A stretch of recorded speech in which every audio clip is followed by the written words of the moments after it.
Hola amigos, un gusto estar con ustedes nuevamente en su programa El Esplendor de la Verdad. Qué alegría estar nuevamente compartiendo con ustedes la palabra de Dios, hablando siempre sobre temáticas que nos interesan a nosotros en nuestra vida y en la vida de la iglesia. Pues bien, este programa no es solamente para católicos. Alguna vez me preguntaron, ¿es cierto de que solamente es para los católicos? No, es para toda persona que quiere escuchar la palabra del Señor. Y si sos católico, qué bueno, qué excelente, porque te estás nutriendo de la palabra, de la doctrina de Dios, que es lo que tratamos de hacer en este programa. Y es lo que tratamos también de hacer a través de todos estos programas que Radio María Nicaragua transmite. Pues bien, un gusto estar nuevamente con ustedes. Así que antes de iniciar, me gustaría que leamos la palabra de Dios en el Salmo 119. Señor, soy tu servidor. Dame inteligencia para que conozca tus testimonios. Señor, es tiempo de que actúes. Maravillosos son tus testimonios, por eso mi alma los guarda. Mira, Señor, cómo amo tus ordenanzas. Señor, hazme vivir según tu gracia. El principio de tu palabra es la verdad. Tus juicios son justos para siempre. Tu palabra me llena de gozo, como quien encuentra un gran tesoro. Mi alma toma en cuenta tus testimonios.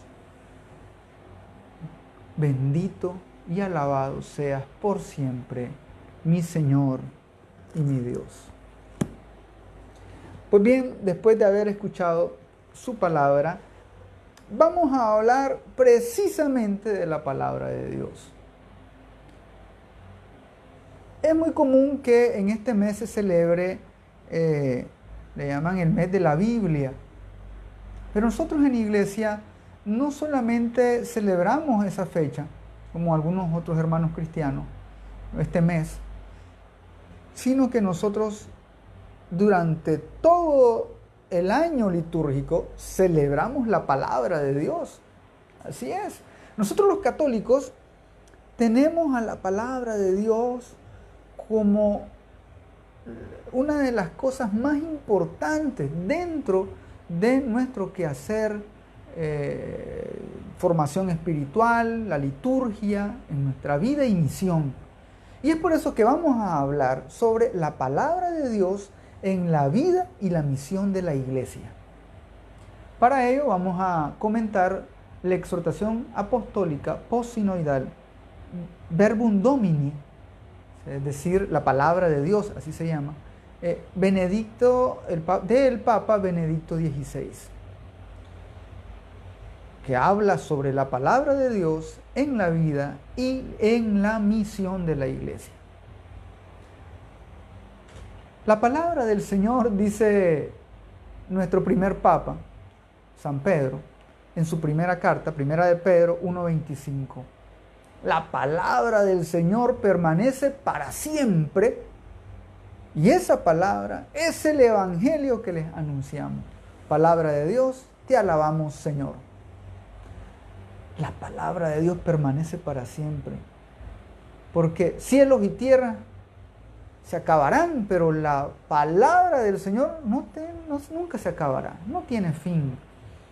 ¿Y por qué decimos esto? Bien, porque la palabra de Dios no es solamente una letra escrita en un papiro o en un libro, no es solamente tinta sobre papel.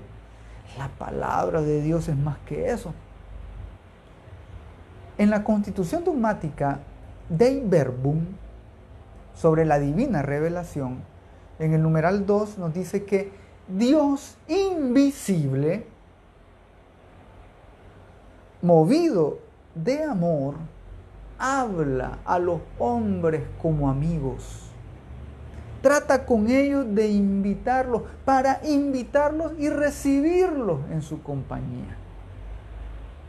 Es un Dios que es amor y que quiere comunicarse con su criatura. Dios nos quiere hablar. El gran problema que tenemos es que a nosotros no nos gusta escuchar. Ese es un grave problema. Ese problema lo tenemos en todos los niveles. Empleados que no escuchan a sus jefes, hijos que no escuchan a sus padres, esposos y esposas que no escuchan a su cónyuge, servidores de Dios que no quieren escuchar a Dios. ¿Se imaginan eso? Ese es uno de los grandes problemas que tenemos. No queremos escuchar, nos cuesta. Y es por eso que la iglesia nos dice que la palabra de Dios no es solamente letra. Dios ha pronunciado su palabra eterna de un modo humano. ¿Y cómo lo hace? A través de el verbo, la palabra que se hizo carne, la que dirá San Juan en su capítulo 1, San Juan capítulo 1 versículo 14, que la palabra estaba con Dios y era Dios. Ese verbo encarnado no es nada más y nada menos que nuestro Señor Jesucristo. Él es la palabra de Dios. Por eso que en el libro de los Hebreos, capítulo 1, versículo 1, dice, en distintas ocasiones y de muchas maneras habló Dios antiguamente a nuestros padres. Lo hizo a través de los profetas. Pero ahora, en esta etapa final, nos ha hablado por el Hijo, al que ha nombrado heredero de todo, y por medio del cual ha ido realizando las edades del mundo. Palabra de Dios, te alabamos, Señor. En el Antiguo Testamento Dios vino hablando a través de los profetas. ¿Y qué pasaba? No hacían caso. Corazones duros, insensatos, desobedientes. El pueblo de Dios, el pueblo que Dios se escoge, es un pueblo desobediente. Dios les decía por aquí y ellos iban por allá. Dios les daba de comer y ellos se quejaban.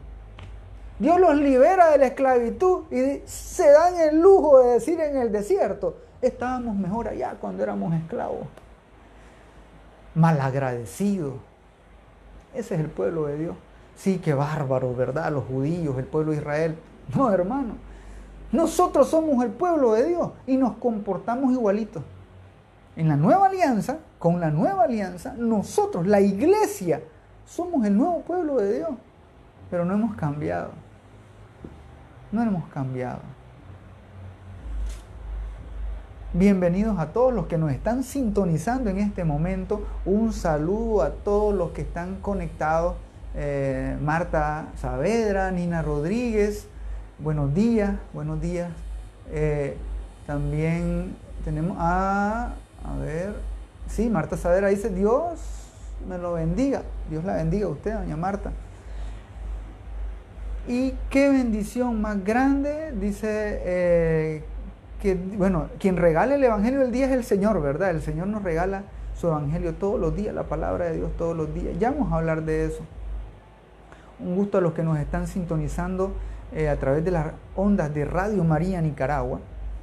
También a los que nos están escuchando en vivo a través también de la página del Esplendor de la Verdad, en la página de Radio María Nicaragua.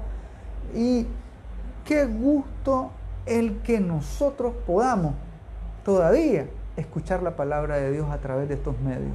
Démosle gloria a Dios por eso, hermano. Dios nos ama tanto. Pues bien, la palabra de Dios no es una palabra escrita nada más.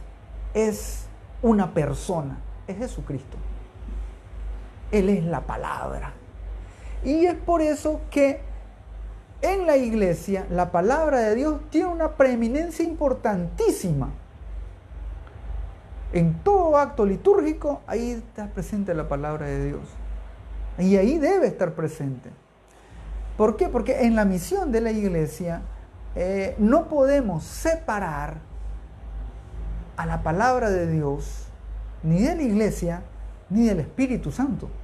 Primeramente porque el Espíritu Santo es quien inspira esa palabra. Y la misión del Espíritu Santo es grandiosa en relación con la palabra divina.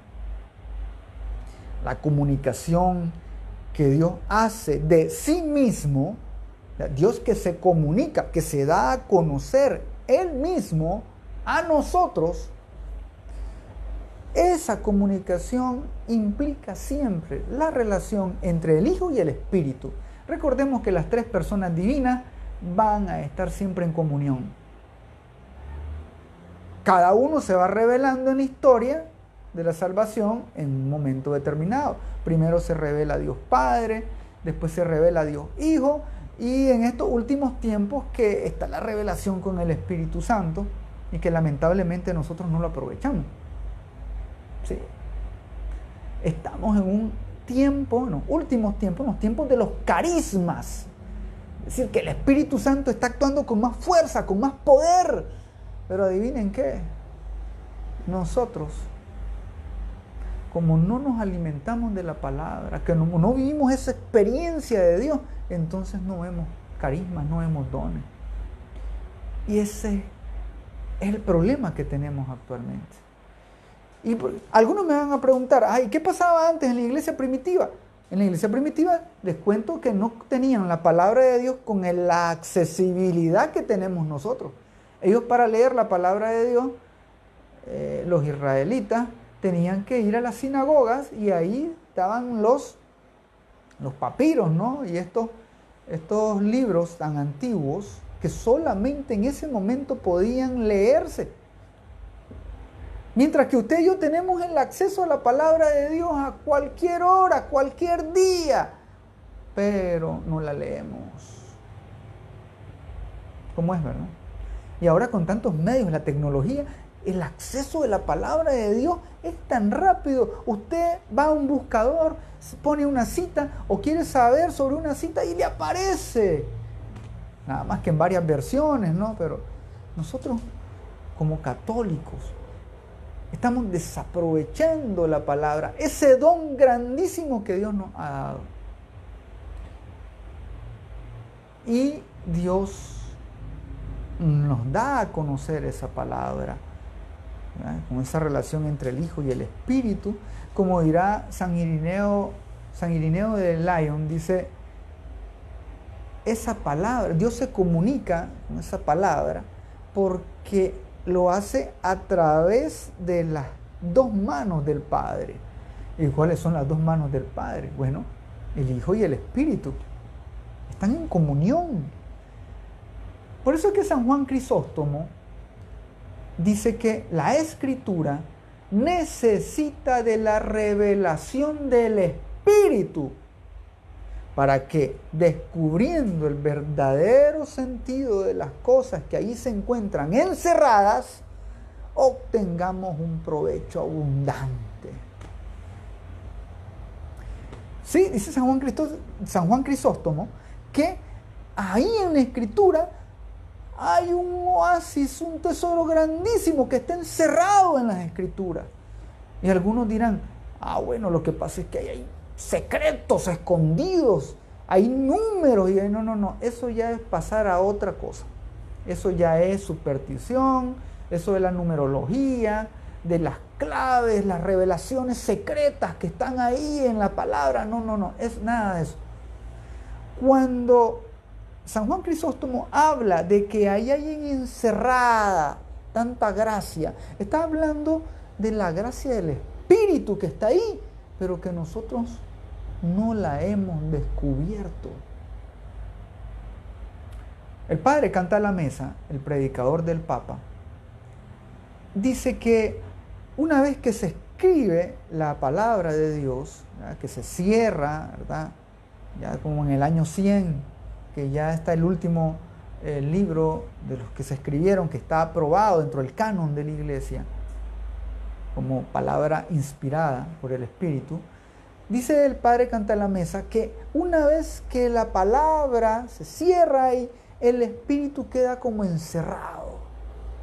Eso que dice San Juan Crisóstomo. Está como atrapado ahí. Y para liberar el espíritu, entonces necesitamos nosotros acercarnos a esa palabra, escudriñar la escritura, devorarla, como dice el salmista. Apenas llegaba tu palabra, yo la devoraba. Ojalá y nosotros devoráramos la palabra de Dios. Cuando decimos el término devorar, quiere decir leerla con esa ansia, así como la comida. Usted no puede ver comida porque la devora. Así la palabra de Dios. La palabra de Dios es pan de vida, alimento para el alma. Así nosotros deberíamos buscarla y necesitarla. Por eso San Jerónimo dice que no podemos llegar a comprender la Escritura sin la ayuda del Espíritu Santo, que Él la ha inspirado. Un gran error sería tratar de leer la palabra de Dios, querer entenderle sin invocar al Espíritu. Sería un grave error. Pues bien, les decía que la palabra de Dios es tan importante en la iglesia, porque algunos creen que los únicos que leen la palabra de Dios todos los días son nuestros hermanos no católicos, nuestros hermanos protestantes y de otras denominaciones, porque ellos caminan con la Biblia. Ellos ahí andan con la Biblia de un lugar a otro, ¿verdad? Y nosotros la tenemos alzada, bien guardadita. Mira, hermano, está linda mi Biblia, ni la toco. Claro, no la lee. ¿Cómo no va a estar bien bonita? Tenemos que devorarla. Y la iglesia, imagínense ustedes que nuestra Santa Iglesia Católica, en su liturgia, en las lecturas diarias de todos los días, en 3 años nos leemos toda la Biblia. ¿Cómo es eso? ¿Sí? En 3 años, nosotros los católicos, si leyéramos las lecturas diarias, o si fuéramos a misa diaria, como ustedes quieran, leeríamos la Biblia en 3 años, completita. Pero no ocurre así. Algunos creen que nosotros los católicos no leemos la Biblia. Puede ser que no nos aprendamos los pasajes de memoria como algunos hermanos. Eso no es lo importante. Lo importante es que entendamos lo que Dios nos quiere decir, lo que me dice a mí en mi vida. Y es por eso que la liturgia es tan importante. La palabra de Dios en la Sagrada Escritura. El Papa Benedicto XVI, en esta exhortación Verbum Domini, habla sobre varios puntos. Y uno de los puntos muy importantes y medulares es la palabra de Dios en la Sagrada Liturgia.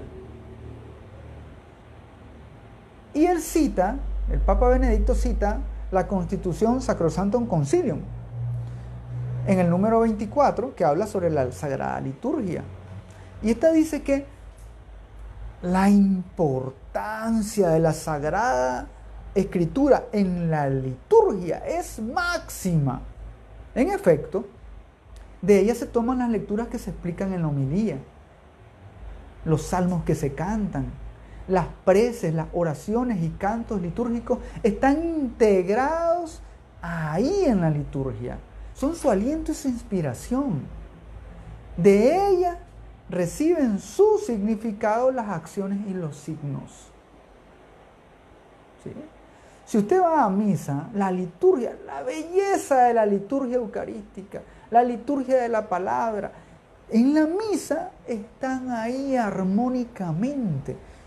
Y esto es bellísimo, porque en la liturgia de la iglesia, ahí está fielmente el mismo sistema que usó Cristo. ¿Y cuál fue el sistema que usó Cristo? Bueno, la lectura y la interpretación de la Sagrada Escritura.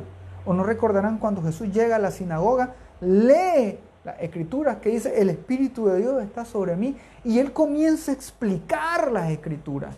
O cuando a los discípulos de Emaús, que iban desanimados, y Jesús les va comentando las Escrituras y se las explica. O la parábola del sembrador, que ellos no entendían cómo es eso. El sembrador salía a sembrar y viene Jesús y le explica. Es eso lo que se hace en la Eucaristía. el sacerdote explica las escrituras. ¿Y después qué pasa? Jesús después exhorta a profundizar las escrituras y lo hace partiendo del hoy. Es por eso de gran importancia que en cada Eucaristía el sacerdote, que es el único que puede leer el Evangelio y hacer homilías, sí, dentro de la misa, el único que puede dar homilías es el sacerdote, el diácono, el obispo. Y ellos deben profundizar y exhortar para que esa palabra se actualice en nuestro hoy. Inclusive el Papa Francisco ha dado muchas recomendaciones a los sacerdotes para su homilía. Y el Papa Francisco habla de que las homilías deben no exceder los 15 minutos. 20 minutos es una tortura, dice el Papa. Bueno, algunos dirán, díganselo a mi párroco que se dilata 40 minutos, 50 minutos. No, eso es un exceso. En una Eucaristía, 15 minutos es suficiente para la homilía. 20 ya demasiado. Pero bien, aquí lo importante es que nosotros veamos que la Iglesia tiene una pedagogía. Y dentro de esa pedagogía se proclama y se escucha la Sagrada Escritura y se hace haciendo un ritmo litúrgico, a un año litúrgico, que el año litúrgico es muy diferente al año civil. El año civil, que comienza en enero y termina el 31 de diciembre, en la Iglesia el año litúrgico tiene diferentes fechas. El fin del año litúrgico se da con la festividad o la solemnidad de Cristo Rey del Universo. Porque de ahí parte, porque Cristo es la palabra encarnada. Y es por eso que el año litúrgico está así con Jesucristo. Es un parteaguas ahí. Pues bien, otro punto del que habla el Papa Benedicto XVI en esta exhortación Verbum Domini es la Sagrada Escritura, inspiración y verdad. Y cita la Dei Verbum en el número 21.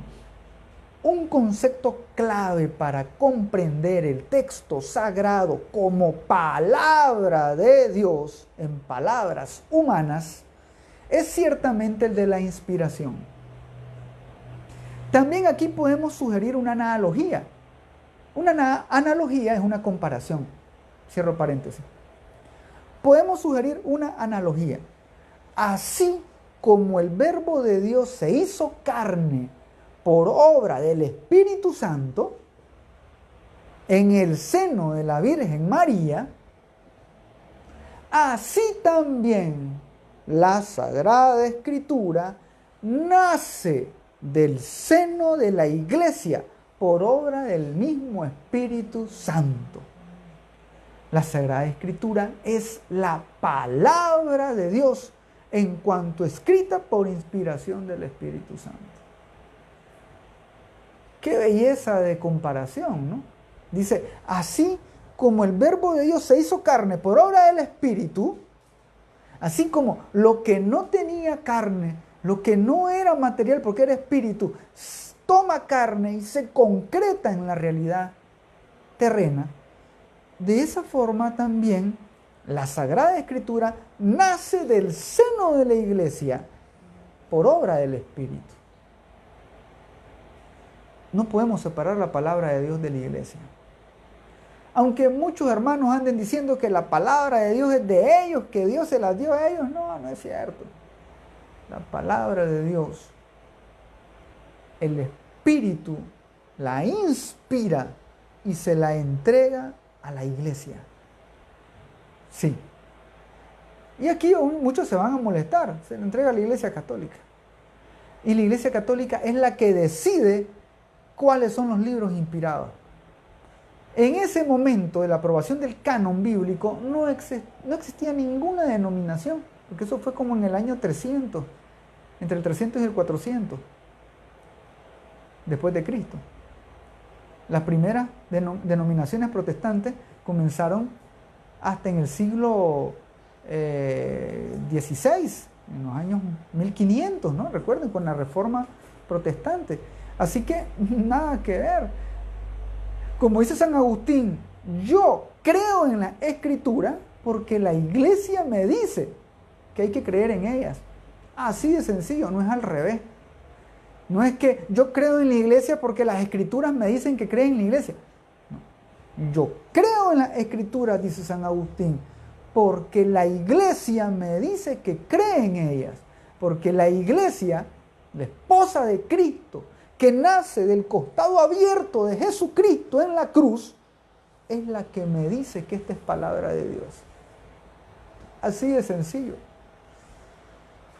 Cuando aparece un libro ahí, oculto, que apareció el Evangelio de Santo Tomás, el Evangelio de Bartolomé, de Magdalena, yo no voy a creer eso. Porque la iglesia ya dijo cuáles son los libros inspirados. Y nada más, se acabó. Por mucho que el Discovery, History Channel y el que sea anden diciendo otra cosa, yo creo en lo que dice la iglesia católica. Como buen católico. Si usted no es católico, pues no hay problema, creen en lo que usted quiera. Y ahí entonces viene el quehacer en la misión de la iglesia. La iglesia que ha recibido la palabra de Dios tiene que proclamarla. Y la iglesia lo hace en cada Eucaristía, claro que sí. Pero para la proclamación de la palabra existe un ministerio que se llama el ministerio del lectorado. Hay muchas parroquias que lo tienen, ¿no? Los lectores, estos hermanos que dan ese servicio, pues son tan importantes en la vida de la iglesia, en la liturgia de la iglesia. Qué triste es cuando va uno a una Eucaristía y no se han preparado las lecturas, o no hay quien lea. De repente tiene que salir quien sea a rescatar en ese momento, ¿verdad? Porque no hay quien lea la palabra de Dios, imagínense. Por ello, en cada parroquia, y este también es orientación del Papa, de todos los papas, de los últimos papas, de que tiene que haber un ministerio de lectorado. Incluso el Papa Francisco ha elevado este nivel de que tiene que inclusive la persona no solo prepararse, sino hasta a consagrarse para el ministerio del lectorado. Porque es muy importante. Cuando nosotros proclamamos en la liturgia, en la Eucaristía, la palabra de Dios, estamos proclamando a Cristo mismo.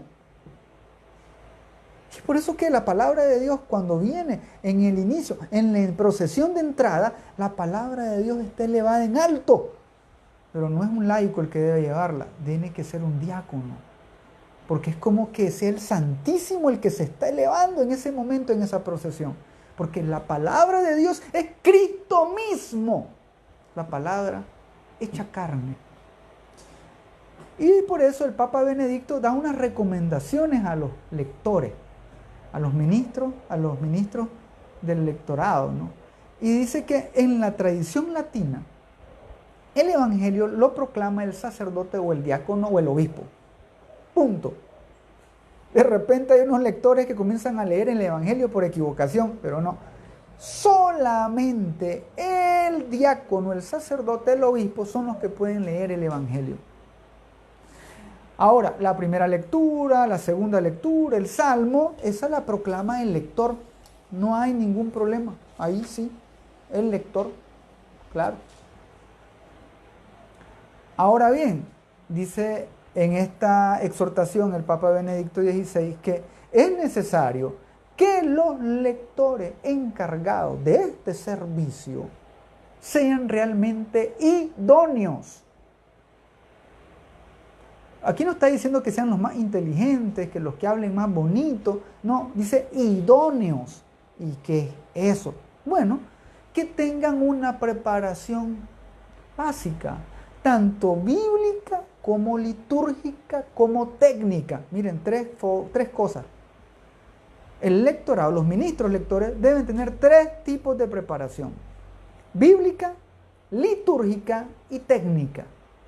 El problema está cuando hay veces solamente se quedan en una o en 2. La preparación bíblica es importantísimo, saber distinguir los libros, Antiguo, Nuevo Testamento, Salmo, cuando se responde palabra de Dios, cuando se dice palabra del Señor, o gloria a ti, Señor Jesús, en qué momento. Todo eso es importante. La parte litúrgica, la parte bíblica, manejar los libros. Claro que sí. ¿Y dónde queda el Eclesiastés? Un lector que no sepa. Y también la parte técnica. ¿Y en la parte técnica qué involucra? Bueno, pronunciar bien. Ojo, aquí no estamos hablando que tenga una voz bellísima, bonita, cautivadora, voz de locutor. No, no se trata de eso. Se trata que tenga una voz clara, que se entienda, que se escuche. De repente hay personas que aún con micrófono no se escuchan. Y ahora que con la mascarilla y hasta les ponen capuchas a los micrófonos, se escucha menos. Entonces, la persona que lee tiene que practicar. ¿Qué hacían? Por ejemplo, Moisés. Moisés era medio tartamudo, dicen. Y para poder hablar bien y fuerte, porque le tenía que hablar al pueblo de Dios, y antes no había micrófonos ni parlantes. ¿Qué es lo que hacía? Él comenzaba a practicar. Y en medio de la tormenta en el desierto, y comenzaba a pegar gritos hasta que desarrollara la voz. Un orador muy importante, practicaba frente al mar. Imagínense que San Antonio, cuando San Antonio comenzó a predicar, era muy tímido. Y dice que entonces San Antonio comenzó a hablar y el hombre hablaba tan bien, tan excelente, era cautivador, ¿no? Y de repente, pero había gente tan cerrada a la palabra de Dios, ¿no? Que un día San Antonio, entristecido, se fue al mar y comenzó a predicarle al mar. Imagínense que dicen que los peces se cautivaron de las palabras de San Antonio. Si hasta los animales se cautivan con la palabra del Señor. ¿Recuerdan cuando Jesús iba en la burrita y le comenzaban a gritar y le decían, cállense? Y les decía Jesús, no, que ellos hablen, porque si ellos no hablan, hasta las piedras van a hablar. Porque la palabra de Dios iba ahí, estaba presente. ¿Y por qué a nosotros no nos cautiva la palabra de Dios? ¿Qué está fallando en nosotros?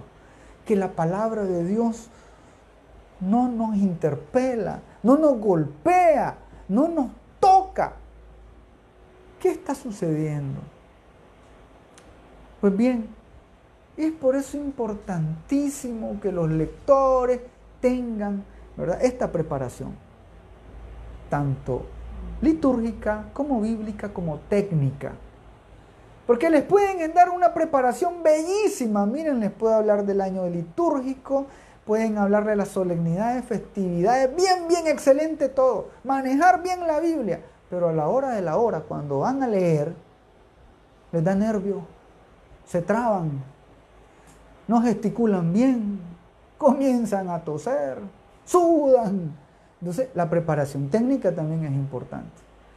¿Quién les puede ayudar? Bueno, busquen a alguien que ya tenga más experiencia hablando, leyendo, proclamando la palabra y se fijan. Sencillo, ¿ya? Pero hay que prepararse. Sugerencias. Bueno, esta exhortación tiene unas sugerencias y propuestas concretas para la animación litúrgica. Y dice, con el fin de favorecer cada vez más en el pueblo de Dios una mayor familiaridad con la palabra de Dios. Bueno, sugerencias. 1. Celebraciones de la palabra de Dios. ¿Qué quiere decir esto? Bueno, cada vez que hayan peregrinaciones, fiestas particulares, misiones, retiros espirituales, días de penitencia, horas santas, cada vez que hayan estos actos de piedad, si bien es cierto que no son actos litúrgicos, aquí hay que diferenciar un acto litúrgico de un acto de piedad. Un rosario, un vía crucis, no son actos litúrgicos. Entonces, no hay que confundirlo con una celebración de la palabra o una Eucaristía, que son actos litúrgicos. O incluso puede ser una hora santa que integre un acto litúrgico también. Entonces, hay que diferenciar esto.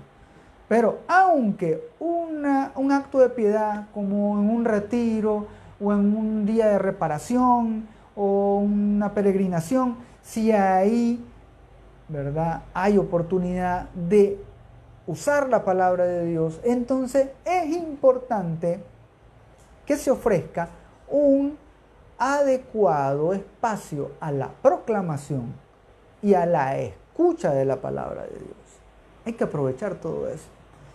Imagínense, vamos a ir a una mañana de oración y no se escuche nada de la palabra de Dios. ¿Y entonces?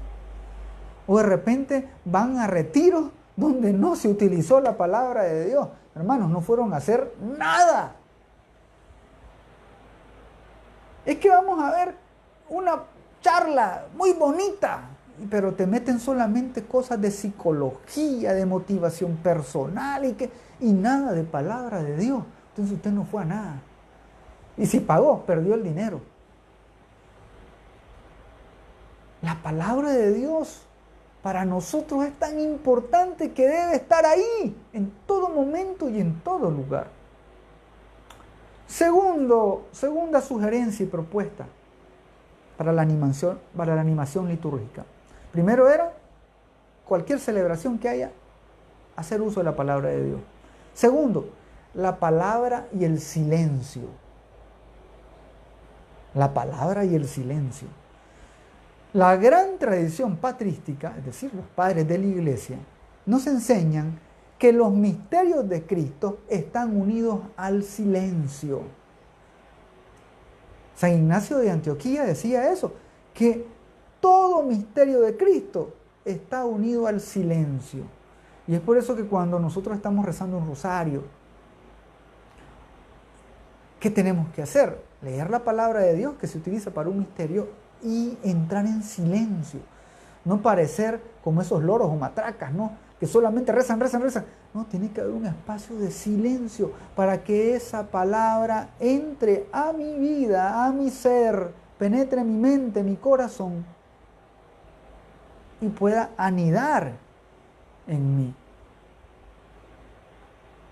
Solo en el silencio la palabra puede encontrar morada en nosotros.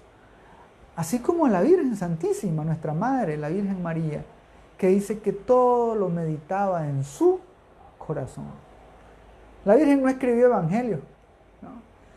Son poquísimas las palabras que dice la Virgen en el Evangelio, ¿no?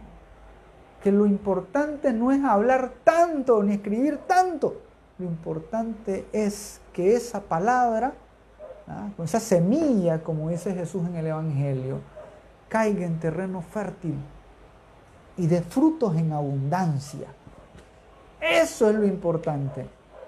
Porque imagínense, una palabra de Dios que nosotros podemos estar escuchando, pero que nosotros no damos fruto, es como esa palabra que cayó en tierra pedregosa, en tierra de espinas, y no da fruto, para nada sirve. Tenemos que evaluarnos si la palabra de Dios no está dando frutos. Y es por eso que esa palabra tiene que ser proclamada solemnemente. Tiene que haber solemnidad cada vez que se predica, cada vez que se proclama la palabra. Leer la palabra a la hora del lector, en la Eucaristía, en la liturgia, con palabra entendible, con los espacios de silencio, de coma, punto, y bien leídos, que no se traben con algunas palabras todas raras. Por eso hay que practicar antes. Tercera propuesta, proclamación solemne de la palabra de Dios. El misal romano, en el número 13, dice que en las solemnidades litúrgicas relevantes, la proclamación de la palabra, especialmente el Evangelio, debe leerse del evangeliario. Cuando hay solemnidades. Yo sé que, por ejemplo, en las Eucaristías, en las misas diarias, que tal vez está el sacerdote con unas 10 personas, que son pocas personas, de repente el sacerdote usa la hojita, ¿verdad?, o el misal que imprimen ¿verdad? Para uso de todo el pueblo. Y está bien. Pero en solemnidades, el Evangelio tiene que leerse del evangeliario. Para eso están hechos. Para eso se usan. Sobre todo para cuestiones especiales, misas especiales, solemnidades, festividades. Que la palabra de Dios realce. Y es por eso que el evangeliario tiene que ir en la procesión en alto. Y quien tiene que elevarlo es el diácono. Nada de un laico. No. Ay, si solo hay laicos, pues ni modo. Entonces llévelo el laico, pero él lo lleva abajo, no lo lleva levantado. No. Eso es como el Santísimo, ¿verdad? La custodia, un laico no puede llevarla, ni un ministro extraordinario de la comunión puede levantar en alto la custodia. No, no está permitido litúrgicamente. Solo el diácono, el sacerdote, el obispo. Lo mismo que en el evangeliario. Pues bien, entonces, de este modo, todos estos signos y esta relevancia, el incensario tiene que estar ahí para la hora de la proclamación, y se inciensa la palabra, las velas a los lados de la proclamación de la palabra en el Evangelio. Es importantísima porque son signos de Cristo, que es luz del mundo. Esto hay que tomar mucha atención. Y a veces se preocupan más porque esté pintada la iglesia, que está bien, no está mal. Se preocupan más de cómo van vestidos, de qué color va a ir el coro, de qué color, y tantas cosas, ¿no? Y nos despreocupamos de lo más importante en la liturgia, de cómo tiene que proclamarse la palabra y de cómo nosotros tenemos que presentar, ¿verdad? Y exaltar la palabra de Dios. Pues bien, otra sugerencia, ¿verdad? Y propuesta para la animación litúrgica, número 4, la palabra de Dios en el templo cristiano. ¿Cómo debe ubicarse y desde dónde tiene que proclamarse la palabra de Dios en nuestros templos? Bueno, es necesario que en los edificios sagrados se tenga siempre en cuenta la acústica, respetando las normas litúrgicas y arquitectónicas. Se debe prestar una atención especial, y esto lo dice la Ordenación General del Misal Romano en el número 309. Se debe prestar una atención especial al ambón. El ambón es, recuerden, el lugar litúrgico donde se proclama la palabra de Dios. Este tiene que ser grande y visible. De repente hay unas cositas todas delgaditas ahí. No, el ambón tiene que estar estable en un solo lugar, no andarlo de arriba para abajo. Por eso tiene que ser grande, de un material noble, fuerte. Y ha de colocarse en un sitio visible. No puede estar ahí atrás escondido. Tiene que estar en un sitio visible. Conviene que sea fijo, dice el misal romano, y que como elemento escultórico esté en armonía estética con el altar. Armonía estética. O sea, si el altar de madera, entonces también el ambón puede ser de madera. O si el altar es de mármol, pues convendría que el ambón también esté hecho del mismo material. Por estética, ¿no? Por estética. Pues bien, en algunas parroquias van a decir, pues no hay dinero para esas cosas. Bueno, con que esté bien arregladito, esté visible y que no desentone, ¿verdad? Con todo, ¿verdad? La parte donde se ubica el altar, ¿verdad? Y donde se va a proclamar la palabra en el ambón. Ahora, desde el ambón se proclaman las lecturas, el salmo responsorial y el pregón pascual. Pueden hacerse también desde él la homilía y las intenciones de la oración universal. No hay problema con eso. Pues bien, hay un sinnúmero de sugerencias y también hablan del canto litúrgico. El canto litúrgico tiene que estar bíblicamente inspirado. No puede ser cualquier canto, el canto, ¿verdad?, del Evangelio, ni cualquier canto de la misa en la liturgia, por muy bonito que sea. ¡Ay, qué lindo ese canto! Acaba de salir, ¿no? Acaba de salir, está bien, pero no es litúrgico. ¿Y cómo es eso de litúrgico? Bueno, en otro programa vamos a platicar eso, ya no nos va a dar tiempo. Pero un canto litúrgico es aquel que está hecho, elaborado, escrito especialmente para la liturgia. Sí. Ay, pero es que hay canciones lindas. Y sí, está bien que están lindas. Pueden cantarlas otro día, afuera de la misa, pero dentro de la misa no. Pues bien, ya para terminar, hermano, esta exhortación que el Papa Benedicto nos dio sigue vigente. El Papa Francisco ha hecho algunas ampliaciones de algunas cosas, pero todos estos documentos siguen vigentes. Y lo que quieren es que la animación litúrgica esté siempre llena de la palabra de Dios. Una palabra que es fuerza, poder y gracia para el pueblo de Dios. Por eso vamos a pedirle al Señor que nos regale siempre su palabra. Que su palabra sea lámpara para nuestros pasos, caminar para nuestro caminar, guía y luz para nuestro sendero, como dice el salmista. Porque su palabra es vida, porque su palabra nos da aliento. Vamos a pedirle al Señor que nos ilumine con su palabra. En el nombre del Padre, y del Hijo, y del Espíritu Santo. Amén. Señor, bendito y alabado seas porque nos has regalado tu palabra, la palabra encarnada, el Verbo hecho carne, que ha venido a exhortarnos y animarnos a darnos vida y en abundancia. Gracias, Señor, por tu palabra, porque es alimento diario para mí cada vez que leo las lecturas del día, que escucho el Evangelio o que lo leo, o que voy a misa y el sacerdote me lo explica. Gracias, Señor, porque en los momentos difíciles de tribulación, de tristeza, de alegría, de dolor, ahí está tu palabra que me anima, Señor.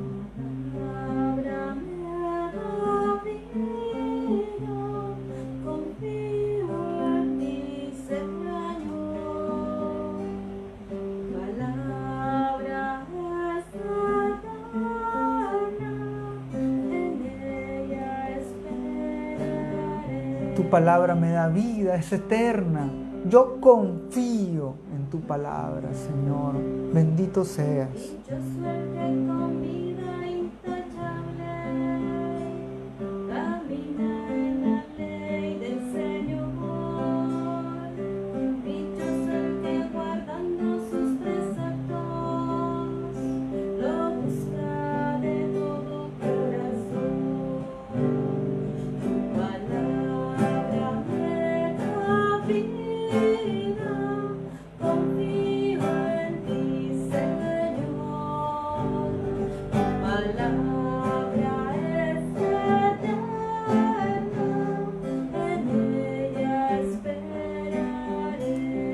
Bendito y alabado sea, Señor, que tu palabra esté siempre con nosotros en nuestro caminar, que sea luz para nuestras vidas a veces oscuras.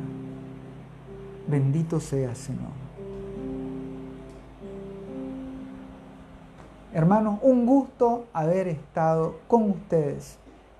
Recuerden que Dios nos ama, que Dios está ahí y que con su palabra nos habla como a un amigo. Y lo hace con amor. Que el Señor los bendiga, que nuestra Madre Santísima les proteja. Y recuerden que conocerán la verdad y los hará libres.